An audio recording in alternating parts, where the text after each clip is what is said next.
Leo படத்தில் இடம்பெற்ற தளபதி விஜயின் உணவகம். 2 வருடங்கள் கழிந்து அந்த உணவகத்தின் இன்றைய நிலை. இதுதான் தளபதி விஜயின் பவர். லோகேஷ் கனகராஜ் இயக்கத்தில் விஜய் நடித்து 2023இல் வெளியாகியிருந்த படம் தான் லியோ. இப்படத்தில் விஜய் காஷ்மீரில் உள்ள ஒரு உணவகத்தில் உரிமையாளராக சில காட்சிகள் அமைக்கப்பட்டிருக்கும். அந்த உணவகம் தற்போது விஜயை வைத்துதான் பிரபலமாகி கொண்டு இருக்கிறது. அண்மையில் கேரளாவை சேர்ந்த இளைஞர் ஒருவர் காஷ்மீரில் அந்த உணவகத்திற்கு சென்றபோது அவர் ஒரு வீடியோவை வெளியிட்டிருந்தார். அதில் அவர் பேசியிருப்பதாவது: லியோ படம் ரிலீஸ் ஆகி கிட்டத்தட்ட 2 வருடம் ஆச்சு.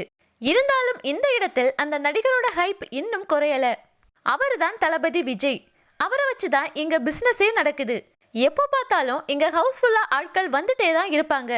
இந்தியன் சினிமாவிலேயே இப்படி ஒரு வேல்யூ உள்ள நடிகரே இல்ல. 2 வருஷம் தாண்டியும் இத்தனை ஆட்கள் இங்க வராங்க. இந்த போர்டை வச்சுதான் அவங்க பிசினஸே நடத்துறாங்க என்று கூறி தளபதியின் லியோ பட புகைப்படங்கள் ஆங்காங்கே வைக்கப்பட்டிருப்பதை காண்பித்தார். தளபதி விஜயால தான் இந்த உணவகமே இன்னைக்கு ஒரு டூரிஸ்ட் பிளேஸா மாறி இருக்கு என்று பேசியுள்ளார் அந்த இளைஞர். தளபதி விஜய் என்றால் தமிழ்நாட்டில் மட்டுமல்ல, உலகம் முழுவதுமே ஃபேமஸ் தான்.